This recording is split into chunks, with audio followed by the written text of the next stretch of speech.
You are looking live at Road America. It is time to close out our triple header of Road America USARC action.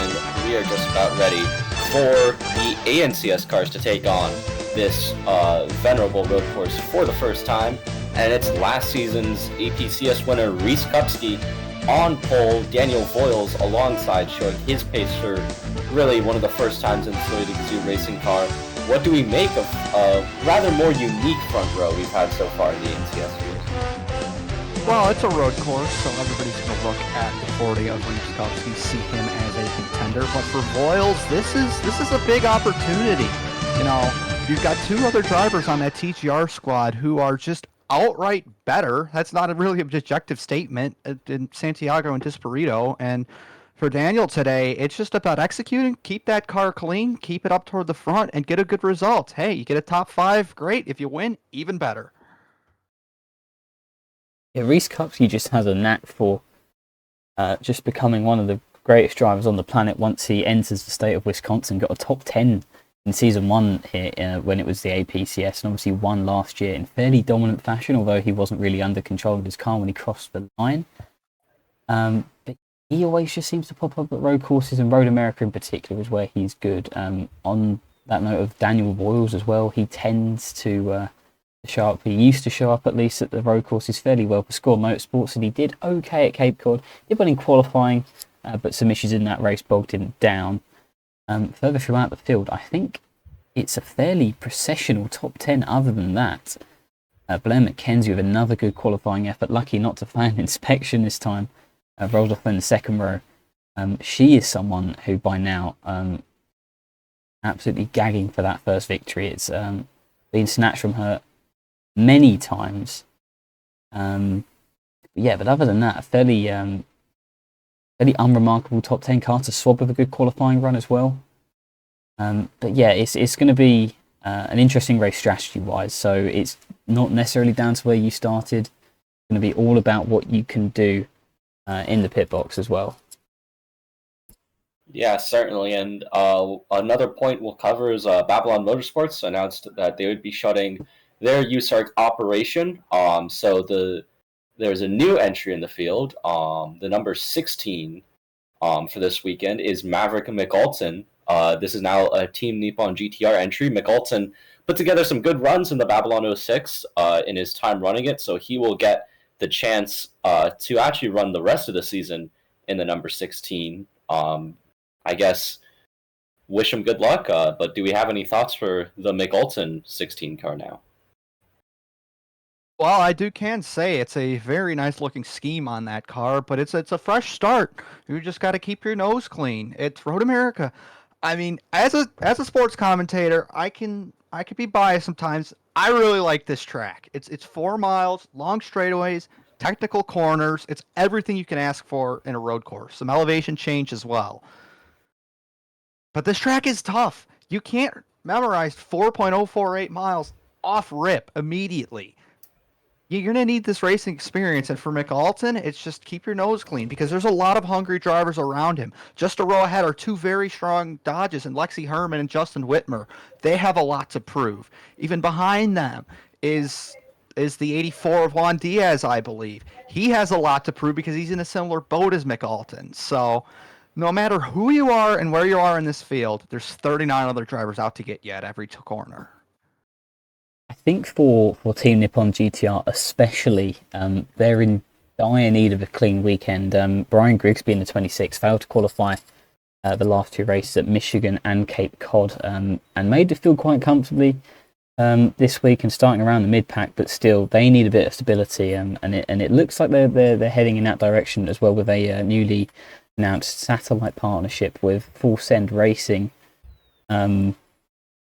So, yeah, ideally they have a very clean weekend at a track where it's kind of hard to have one sometimes, especially for a smaller team. All right, I think that'll be the last of our pre-race notes to cover, and we'll bring you when we're ready for action here in the Sargento 300 at Road America. We are back here at Road America, the starting command just a few seconds away now.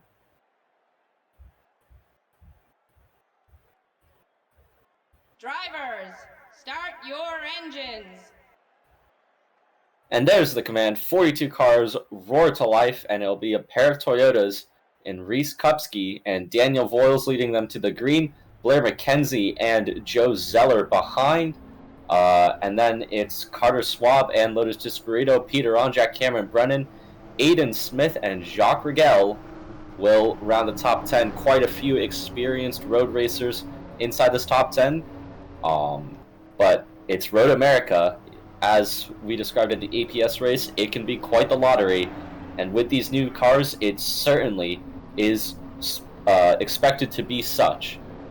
As the pace car dives onto pit road, we head up the hill toward the start-finish line. Here we go. Kupski and Voiles are in control of the field. The Sargento 300 is about to be green. Flagman is ready. And the green flag is out. We are racing at Road America.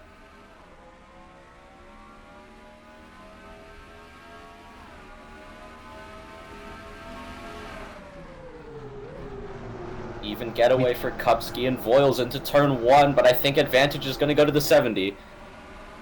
Oh man, a 51 of Fitzwater got really squirrely on the exit of 1 as they come down here into 3. It's still side by side for the leaders. We're 3 wide, just a couple rows back. Rigel making some moves. There's no time to look at that as we're going to have a hell of a race down into 5 between Kupski and Voiles. It's a drag race. It's been the two front row sitters edging each other through the first 3 corners, and Voiles going to tuck in behind into turn 4. Oh, and there's contact with a teammate. Into the back of their teammate, and that took Onjak wide as well. Going to open up the door again for Joe Zeller to regain some lost ground, but there is notable damage on Disparito's front end. They were caught out early at Cape Cod with some damage, and now back on the twisties. It is more damage for that 08 car. Not what you want to see, but Onjak, driver who's not particularly strong at these tracks, showed up in qualifying and is showing up, taking the 4th spot away from Zeller as McKenzie still fighting as we head into the carousel. This is a corner that can catch drivers out, as we saw in the APS race yesterday. And Orson Billion definitely flirting with the outside there, but I think everyone is going to keep it on the track, and we stay green.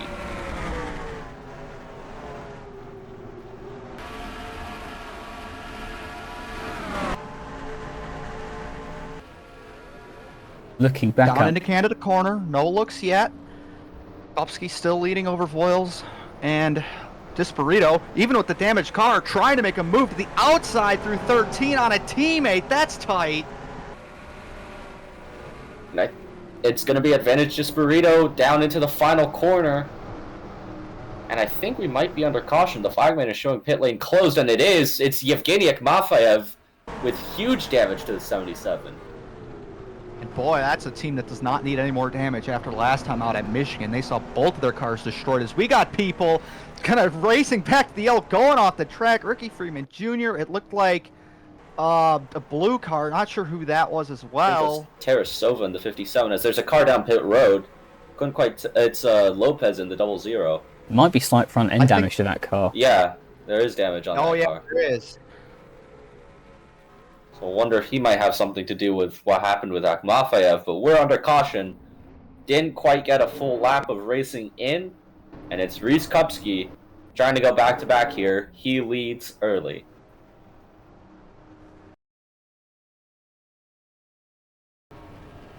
Turn 12, Canada corner is a tricky spot at the end of a long straightaway. You see the track narrows up on exit, and Evgeny Akhmafayev did not realize that, got into the rear of Riley Spurley-Tube and had a hard hit to the tire barriers on the inside of corner exit. Day done for that 77 team once again. We are back here at Road America. We're going to see the green here, lap 4 of 20.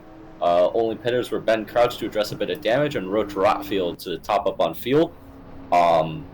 As Yevgeny Akhmafayev is going to be our only retirement so far. So we have 41 of 42 cars that took the green still running, and it is still the front row remaining the exact same. It is Kupski leading Voiles, and then it's Disparito, Onjak, and Zeller, the top 5.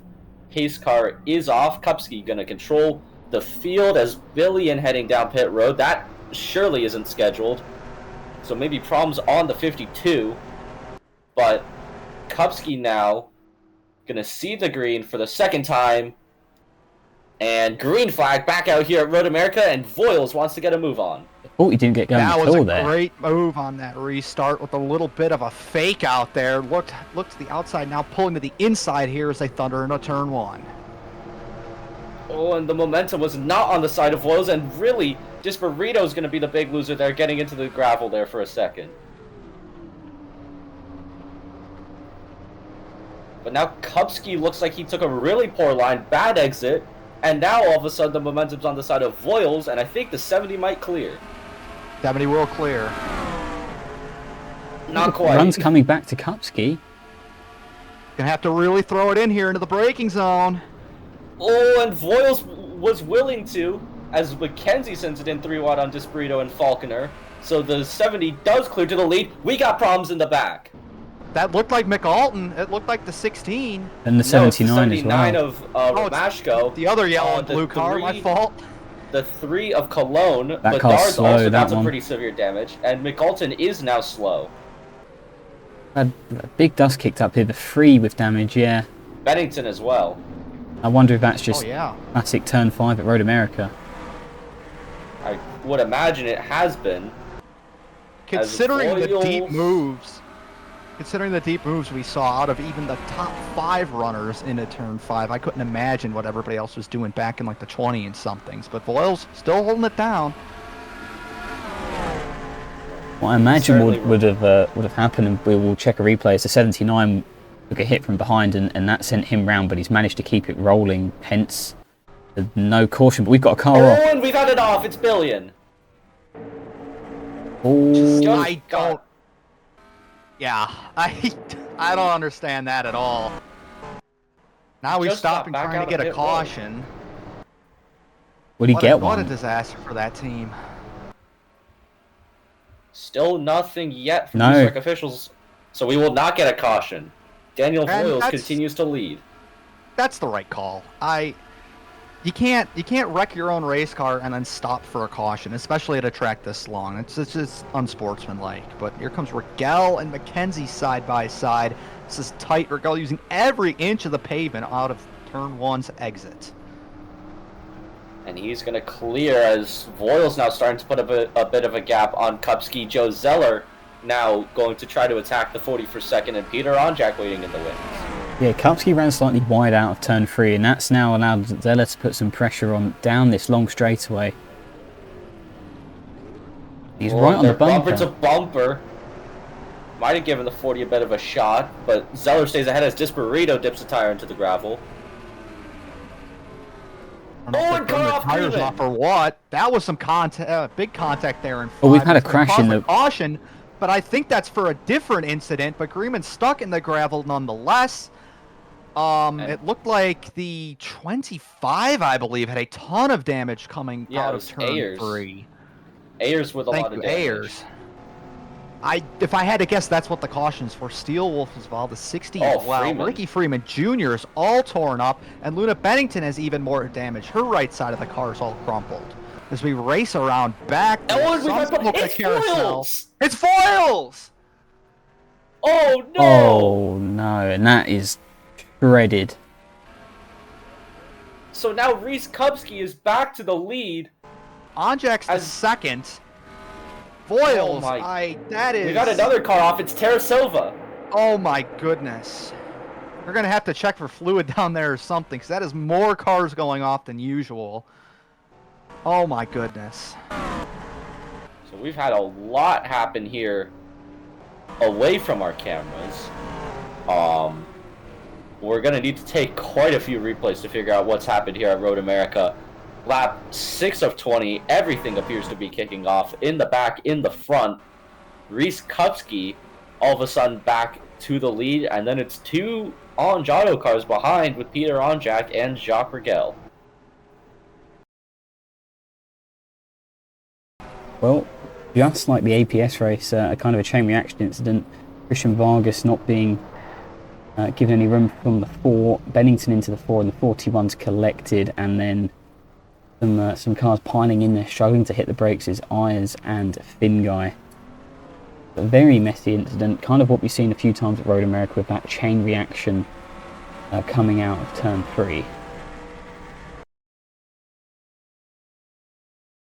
So a lap later into turn 5, you see Isaac Davis lining up a move into Anthony Greenman.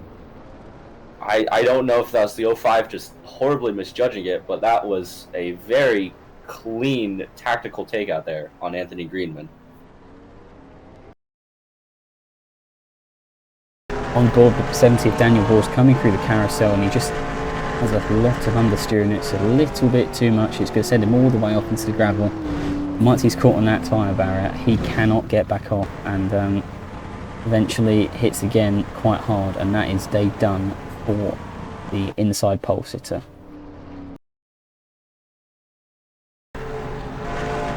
And through the carousel, Tarasova here in the 57 car just missteps it, slides off, thinks she could keep it off the wall, and no. Unfortunately, it's a lot of damage to the Pepsi machine. And then we'll probably send them to the garage for some repairs, maybe get back out, but that is a lot of damage to that car.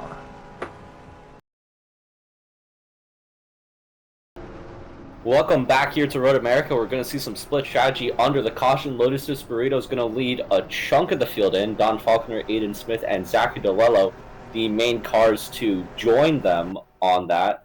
But most of the leaders are going to be staying out. Anthony Greenman getting back into the race. And problems also under the caution we've seen for Clockman 1 in the 62. You see just at top of screen, that engine unfortunately expiring. So that's going to be a very tough break for the Fallout Racing crew that has done so well so far as cars go up on the jacks and get to work. As it looks like it's going to be 2 tires the call for most everyone.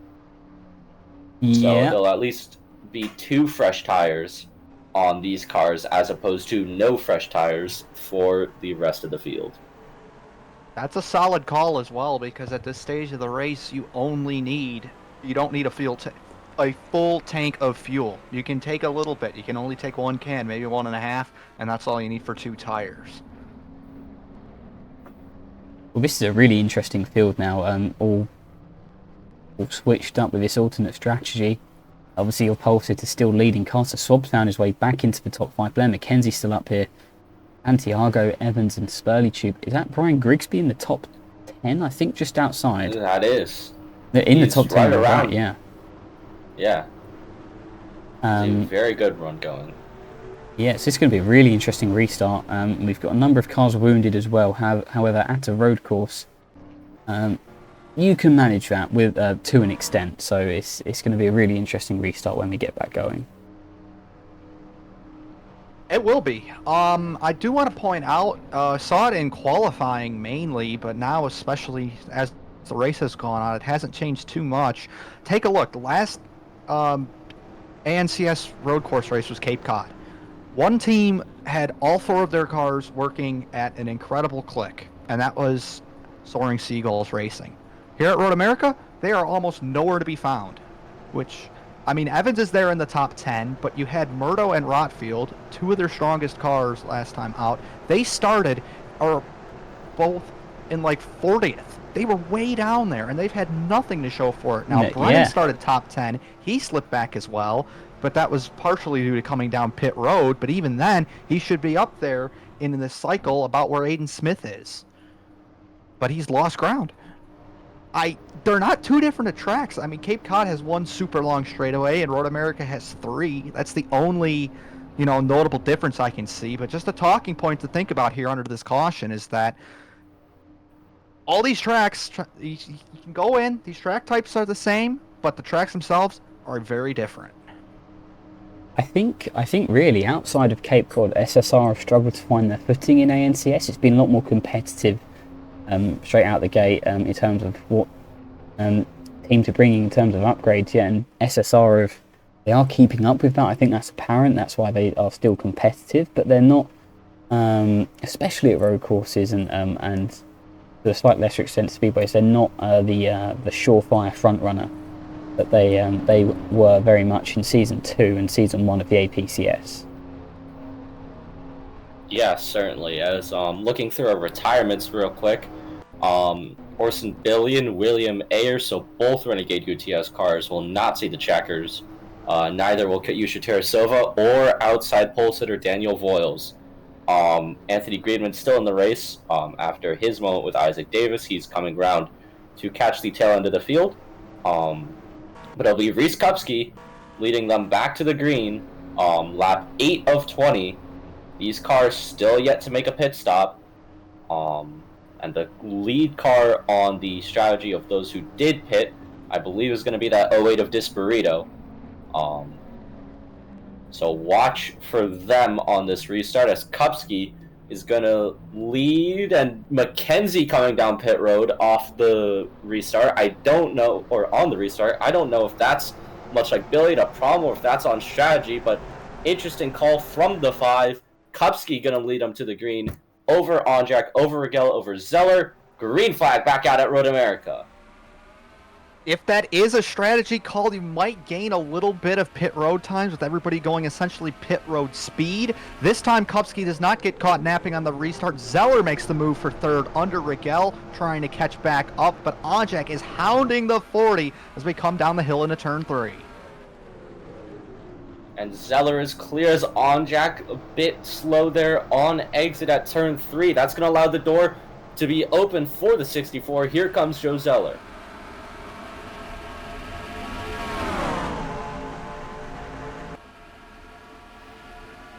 Yeah, that's what Kupski wanted. He faked Onjak into 3 in the braking zone. The 14 drove it in way too deep, and now he's able to pull away to already probably like a half-second lead. As Zeller's cleared for second, Rigel's cleared for third, and now Onjak fighting with the 07 of Santiago. Maybe not, as Onjak throws it in on his teammate Rigel in the 6th, and he will try to stick it on the outside of turn 7, the hurry downs. That is a very brave move by the Season 1 champion of the APS. Oh, and Rigel got all crossed up under braking. I don't think he was expecting that from Onjak, and that's going to allow Santiago to try to make a move around the outside of the carousel. This is a very unorthodox spot if he can pull it off. Oh, Zeller running a bit wide there, and Rigel will stay ahead for now. A lot of drivers flirting with disaster there through the carousel. Full commit by Santiago. Does not get the spot on Rigel. Early 2 settling into a good run, though. He's up to 6th place, it looks like, ahead of Carter Schwab and Luke Evans. And that's a big bounce-back run as well by the 53 of Lexi Herman, as Disparito fighting with the very wounded 3 of Stephen Cologne. That's the car on the freshest tyres right now, bar Blaine McKenzie, who came in on the restart. They're going to be very interesting to see where they end up, along with Falconer and Delello, who also pitted. They're going side by side. We've got a lot of pits. Oh, and here come pit stops. Here come more pit stops. And Kupski's down. That was definitely scheduled then by the 5. And so it's Onjak that now leads this group, staying out an extra lap. Spurley tube among them. Evans, Schwab, I believe Whitmer, among a few others. But yeah, Disparito now I think is in prime position to maybe take this lead, as running a bit wide there. Went the 08. But the provisional lead is theirs, as Crouch now a bit wide, battling the 84 of Juan Diaz. Very curious to see where they cycle out, if the undercut's going to be more prevalent or if it's going to be the overcut. As Kupski's caught the wall on pit exit.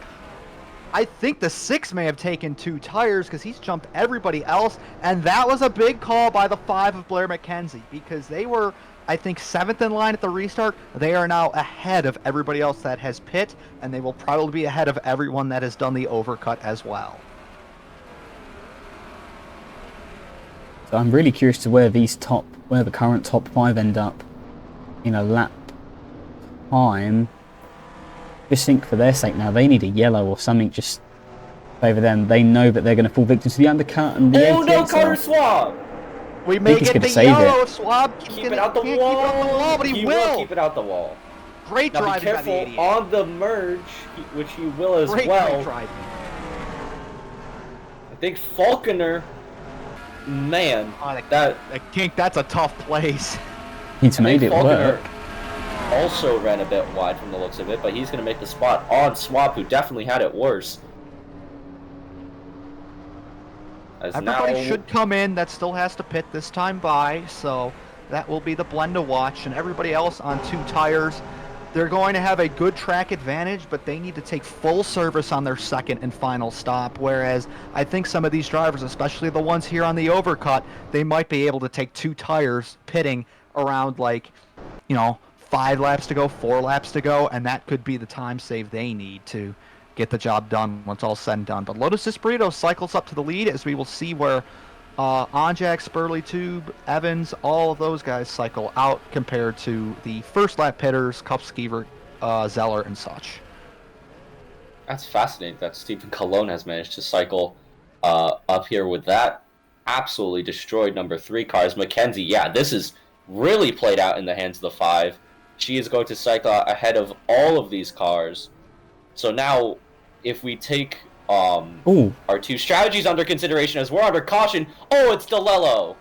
DeLello, and I think another car's involved. It's Freeman. Freeman again. The day has gone from bad to worse to terrible for that 41. But Blair McKenzie has snookered past the rest of the field, and I think with some of those early pitters, they could come in. That 5 car could be in the lead of this race. Just That's depends a on what really these guys strange do. spot. That is a very strange spot for the 41 to go off, and Mike Billing out his engine. He's clearly taken a big impact on the front end as teammates now battling out for P2. Aiden Smith running wide. Oh, and look who's back up here in a racist strategy. It's Juan Diaz. It was the 84 that was able to lead a few laps at Cape Cod on his strategy call and ended up closing out a top 20 finish on debut. He's back up here again on a road course on strategy again. So could the 84 once again score a strong result here at Road America? As we race back through the Kettle Bottoms, Falconer all over Aiden Smith. It's actually vice versa, as Smith has passed the 2 as we race back to the line, but cannot get the crossover on exit. And here comes Diaz trying to pick off a spot that he could not do on the 89. Can he do it on the 2? There's contact, I think, under the bridge. But I think Diaz will settle in. That was very close to comfort there coming through Funds Valley. It's going to be the 08 leading at the caution. And everyone else has made it through that lap safely. It does look so. Look at that car in second. I believe it's off strategy, but wow. I do believe Cologne did pit with this group, so this is... Did he? I believe he did. He was lapping around It's either with Vargas. that or he's 1 lap ahead of Disparito. He pit under the caution before the undamaged cars pit. He's doing a very good job to maintain that car in second, especially when he's held his teammate up. And in fact, his teammate, whose car is much healthier, has actually lost a position compared to him. Well, just past the halfway point, we took 10 to go with that caution. Lotus Desperito out front, and we'll see what happened between DeLello and Freeman to draw the caution here at Road America.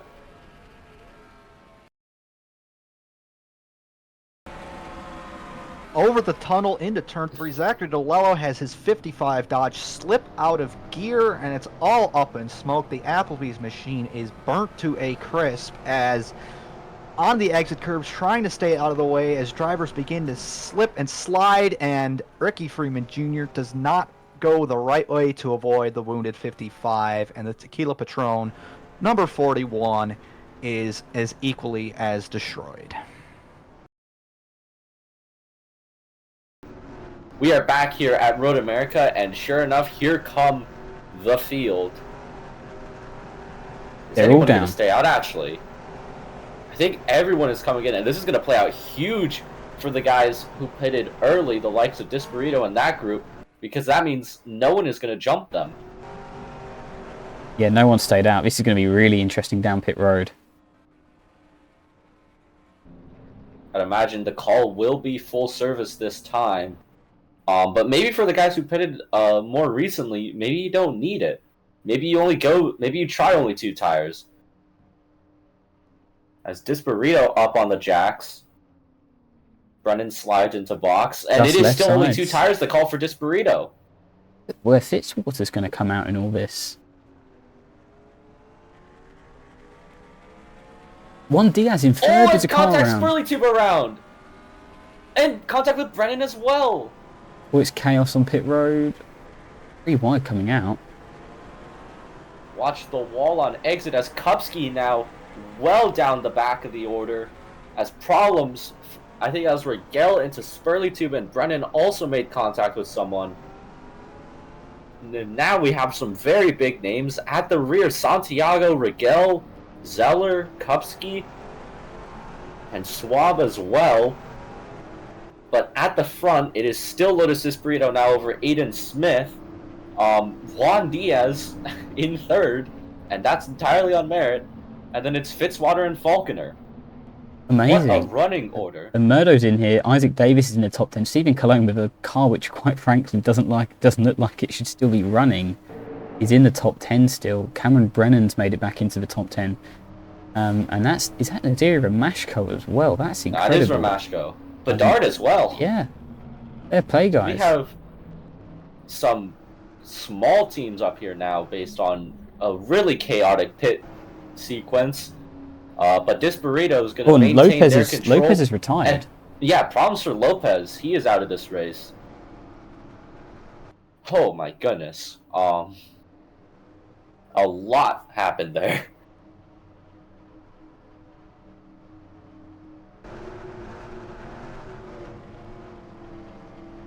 Everyone pit?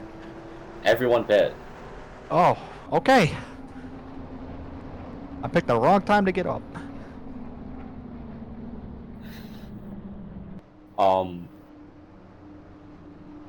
So yes, it will be Burrito maintaining their lead.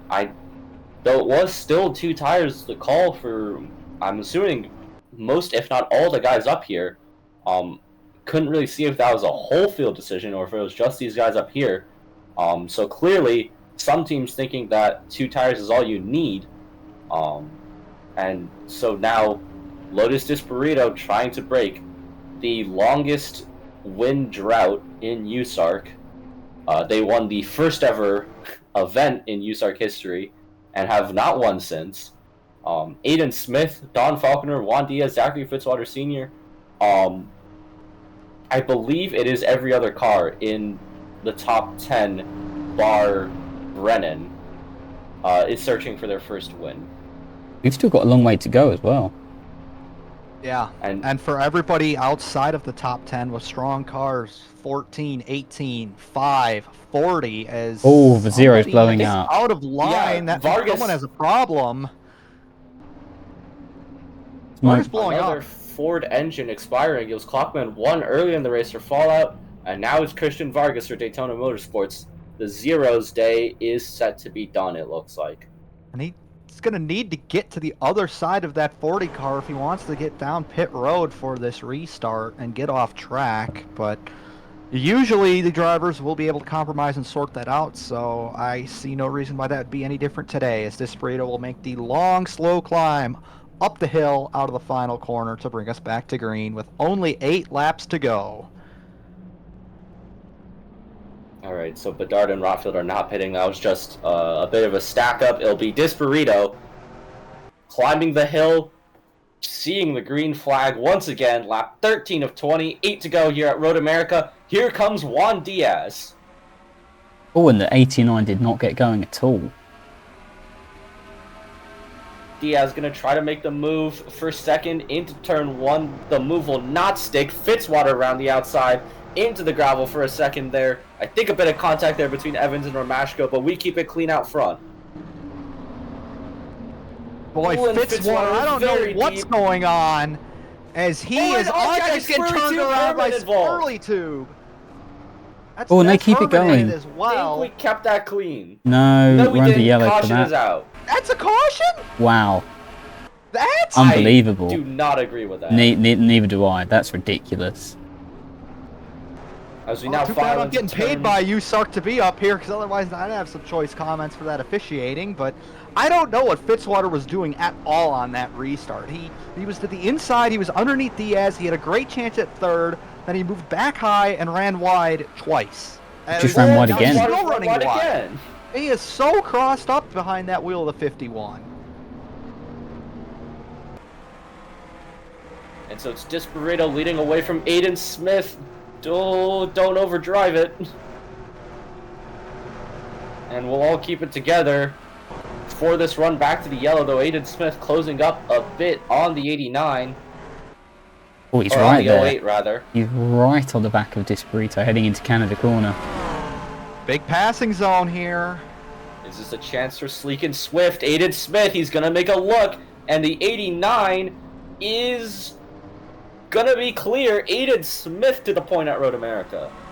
That was textbook. That's how you get a pass. You know, it's nice that we can race back to the yellows, even though this race should have stayed green, but it's how you get it done. Just comfortably, no mistakes, no pressure. Make the move for the lead. As we head up the hill once again, it'll be Smith leading back to the line as we look through the field. Yeah, it was Herman and Onjack who came off the worst, and Benedict Murdo has worked his way into third. So I think all eyes are now going to be on that 01. Our Cape Cod winner is broken into the top 3. Well, Peter Onjak is going to run wide in turn 3 once again like he did when he was chasing for the lead, but deep in the pack, there's no forgiveness. Riley Spurley Tube says, see ya, spins the 14 out. The 53 is an unlucky victim, and yes, we are under caution just from that. If you ever needed to contact your local U.S. Motorsport representative, beg them to bring back the local yellow.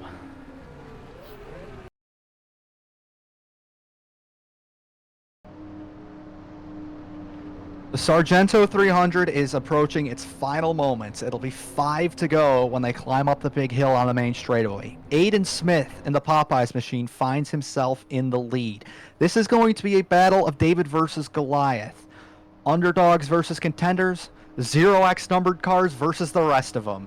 Because it is Aiden Smith, he's going to hold off 2 big contenders in Disparito and Murdo, and then is a host of underdogs.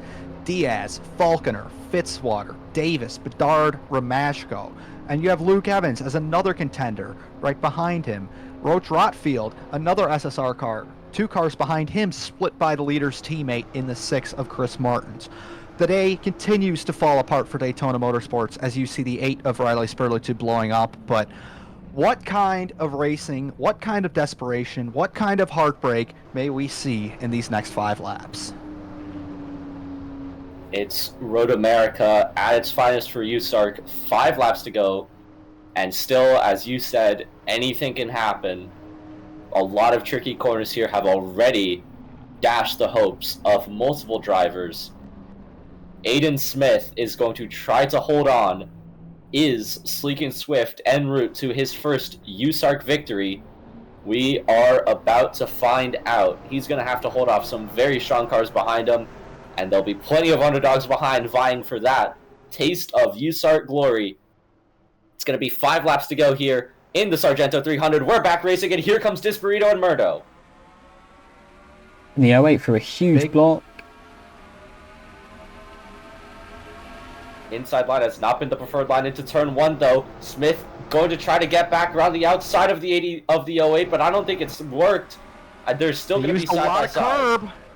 We used a lot of curb. Disparito has to really throw it in here through 3s. There to the inside as we got the Davis 05 going off. 05 runs wide, but we're still side by side for the lead as we come under the Sargento bridge. And it's advantage Aiden Smith. Look at the horsepower the 89 has under it. Oh, Murdo's going to strike here into 5. Can he get both of them? Oh, he's going to try. Can't quite. 89 left the door open. Smith back clear to the lead. Here comes Zachary Fitzwater on Lotus Disparito.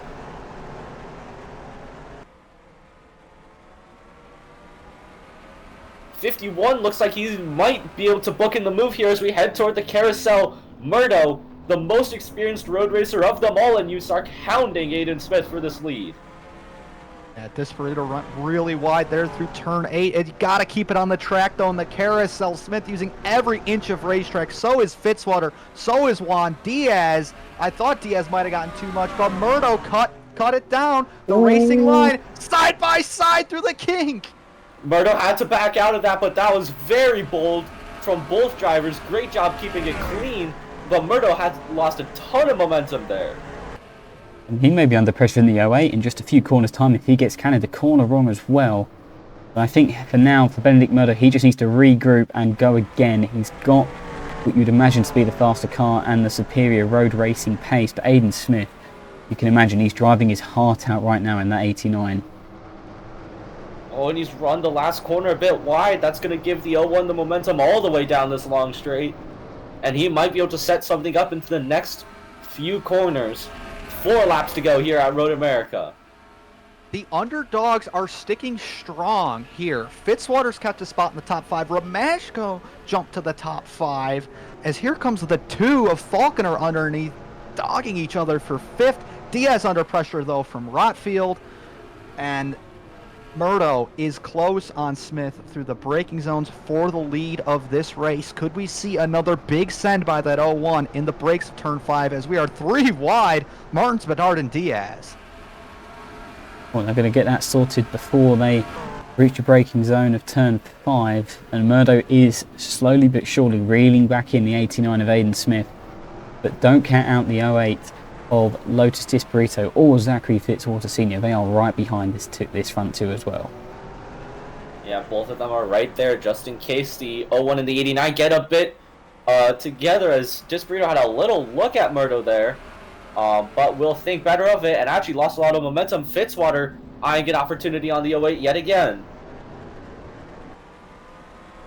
Side by side into the carousel for 3rd. No, Disparito drove it in. Fitzwater backed off wisely. But it seems like everybody back here is stuck behind the roadblock. The 84 of Juan Diaz is going nowhere, and that's stacking up everyone behind him. Here's Whitmer, Whitmer's but got a ton of darts damage. side by side through the kink. That was close, and it's Whitmer who had to get out of it, as Smith still just driving calm and collected. He just has to keep that 01 behind him. See the rear axle complaining on exit there on the 89. That was not the calm exit from Aiden Smith, and the 01 is close as he has been for about a couple laps now. Oh, and the 08's pitting. Oh, that's huge. Oh, just Burrito's pitting. Oh, this is going to be interesting. Romashko also in. That is on strategy. Is there enough fuel in these cars left to make it? Kupski also in. Swab in. Ooh. Oh, no. Everyone have the fuel. Does everyone have the engines? That's Brennan. Oh, it's Raquel. Hard into the wall. No! The caution is out. Surely. Well, we'll be racing back. If these guys are on lap 18, that's the race over. Aiden Smith and Benedict Murdo have been giving the laps of their lives for USARC glory here at Road America, and now they don't have time. This is it. Disparito is crashed on pit exit. What on earth? Oh my goodness. So this should be we got a race still for the win. This is for we got the a race win. still. This is gonna be it. I mean, yeah, I can't see us going back green, so... Does Murdo have the time? Does he have the car left? Both cars sliding through as we make our way to the carousel for potentially the final time at racing speed. Murdo's better in the carousel. If he can get to the inside of Smith like he did last time by, he may not lift this time through the kink. As Smith keeping it lower, limiting the advantage the 01 can have. As we head out of the carousel toward the kink for the final time, now all that's left is going to be that tricky Canada corner. It's cost drivers the win before. Think Aiden Martin, Season 1. Can Aiden Smith hold on under pressure from Benedict Murdo? Gets his marks. Oh, and Murdo's actually the one who missed his marks. So now Smith just doesn't have to have a bobble through Thunder Valley into the final corner. Aiden Smith is going to lead back to the caution, and potentially his first career USARC victory will come today in the Sargento 300. He will take the caution flag with 2 to go. There's 8 miles left. It's a lot of pacing. These cars don't really like to drive too long at low speeds. We've seen a lot of drivers fall out of this race today. under caution. So, unfortunately for Aiden Smith, it is not as done as dusted as he may hope. Oh my goodness. This race has been drama at every corner. I'm a bit speechless, to be honest. I have a feeling that these guys are still going to be worried for fuel. So we'll get some replays and then come back to these guys starting their final lap, so we can just see if anyone still needs to come down.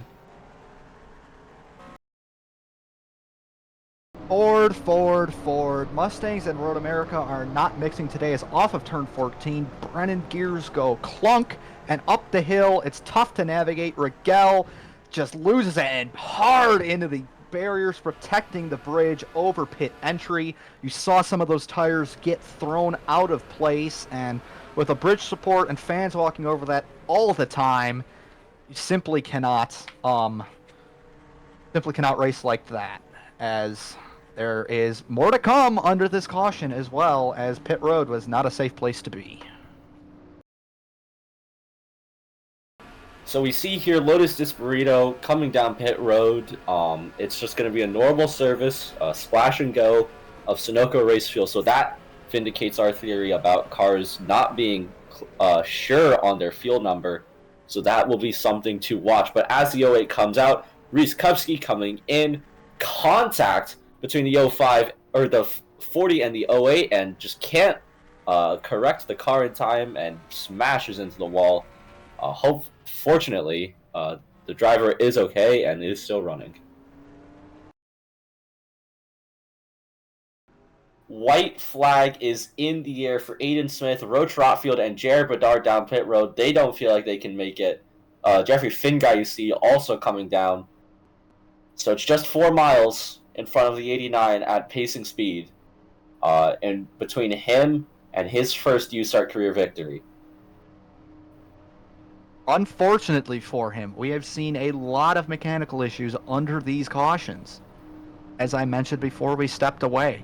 And the 89, that car might not be operating at 100%. We don't know what's being said on the radio right now. Benedict Murdo, he's lost a car to an engine, he lost a car to a pit stop there, and Luke Evans fell out of the top 10. The 00 as well, the 5th car that I always forget about for SSR, fell out of the race earlier as well. So for SSR and for Murdo himself, he's put on a great drive. I mean, to go from the very lower rungs of the starting grid to second, it's not a win, but it's still something to be very happy with. And shout out Bobak Fox finishing just on the fringes of the top 10 as well. That's your points leader heading into this race. Actually, he's scored 8th, so he is inside the top 10. That is a huge run for him, and that, with the problems for Disburrito and DeLello, I mean, I think it's going to be Fox versus Murdo now in the points situation. Yeah, I don't want to say anything too soon, just in case we get someone struck with either mechanical issues or simply fuel issues. Clearly, judging by the fact that we had cars coming down, coming to free to go, clearly there was an indication to some team owners that these cars were going to struggle to make it. But for now, everyone stays rolling, and for Aiden Smith, it's going to be the most excruciatingly slow half lap of his USARC career. He is waiting patiently for this one. And also waiting patiently are the drivers from 3rd to 6th. Fitzwater, Falconer, Martins, Diaz. Huge runs by some of these drivers. They're going to score some much-needed points, much-needed upgrades. Isaac Davis as well ran wide on the last restart, but rebounded, will still finish top 10 as well. Big days by some drivers we did not expect big days from.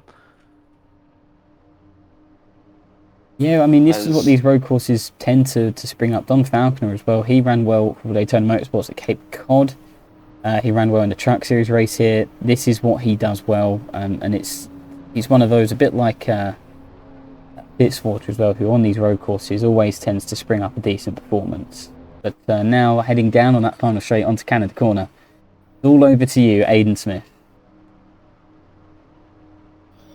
For that final time, I mean, we won't see. It's been much like our last few Road America races. Think our APS race or the Season 2 ABCS race. Once again, we're going to finish under the yellows here at Elkhart Lake, but that does not mean that the drama is over just yet.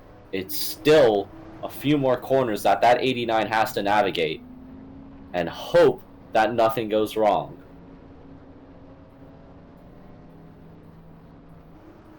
There is a general silence in the atmosphere around this circuit as well. Everyone is anticipating this, but we won't know for sure yet until we climb that hill up to the start-finish line. Rounding the final corner for the last time here in the Sargento 300. Stays out. No one's going to duck down pit road, so it's all sealed and done. Sleek and swift, Aiden Smith is going to take the hill for the final time. It was a beautiful drive for him, holding off one of the best road course racers USARC has to offer, and it is going to net him his first career win. The checkered flag is there. Aiden Smith takes the Sargento 300. Wow. And you know what? With Freeman's wreck, I think that puts the 89 in the chase right now. Quite possibly. I think he was around the 20th spot in points, just outside, but a win for sure. A wild card at the bare minimum. What? And Freeman's in trouble. But what a performance for this 89 Morris Motorsports team. Formed last season as a truck team, went straight to Cup racing with their same driver, alliance partnership with Andrado, and not just did Aiden Smith win, Chris Martin's in the second car, top 5. It's a double top 5 for Morris Motorsports. A insane day here in Wisconsin for them. Oh yeah, that cannot be understated. They put all their eggs into the Cup Series basket essentially because they knew that the playing field would be fairly even to start at least, and get that, just a couple races into the season, they've capitalized, they've scored their first victory. And I mean, this is definitely one of the drivers that we are looking at circling in as a matter of when and not so much as if for their first win. Aiden Smith had run so well in the Truck Series last season. He is now on top in the ANCS. How about it? And I think this is someone who was at times had quite an unlucky hand dealt to them, especially in the ANCS, being caught up in a few incidents along the way. But this could easily be a case of where one win gives them all the confidence that they need to build this into something even more than just a one-off win on a road course. I think Aiden Smith and Morris Motorsports, especially with that relationship with Bongiorto, they have all the resources necessary to take this win and run with it if they can successfully do so. So now let's go through your full finishing results for the Sargento 300. Aiden Smith, take a bow. It's his first career win over Benedict Murdo, Zachary Fitzwater, Don Falconer, Chris Martins, Juan Diaz, Joe Zeller, Boback Fox, Justin Whitmer, and then Isaac Davis round the top 10. Then Nicholas Santiago, Luke Evans, Ben Crouch, Blair McKenzie, Peter Onjak, Brian Grigsby, Luna Bennington, Naziri Ramashko, Maverick McAlton, and Reese Kupski will round the top 20. Lexi Herman ends up 21st, Carter Swap 22nd. Then Roach Rotfield, Jared Bedard, and Jeffrey Finguy round the lead lap finishers. Anthony Greenman ends up one lap down in 26th. And then our slew of retirements, Lidus Disparito, Cameron Brennan, Jacques Rigel, and Riley Spurleytube around the top 30. And then Stephen Colonial, the fuel system problem, Christian Vargas, Cameron Lopez, Zachary DeLella, Ricky Freeman Jr., Eli Steelwolf, Clockman 1, Daniel Voiles, Katusha Terrasova, and William Ayers, the top 40. And then our last two retirees, Orson Billion and Yevgeny Akhmafayev.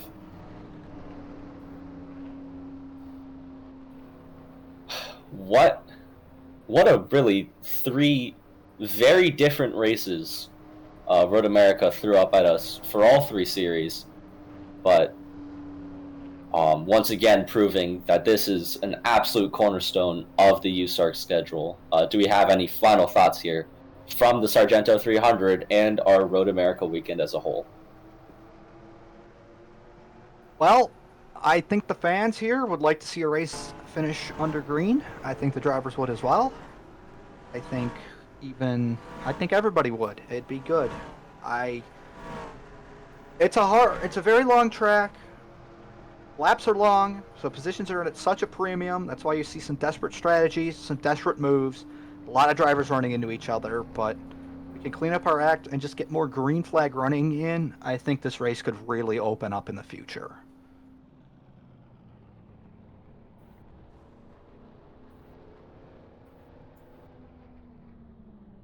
Well, I think that's where we'll cap it off. Thank you for watching here from Road America. Our next stop on the ANCS calendar will be at Charlotte Motor Speedway, the first USARC trip there. But until then, thank you for watching, and we'll see you then.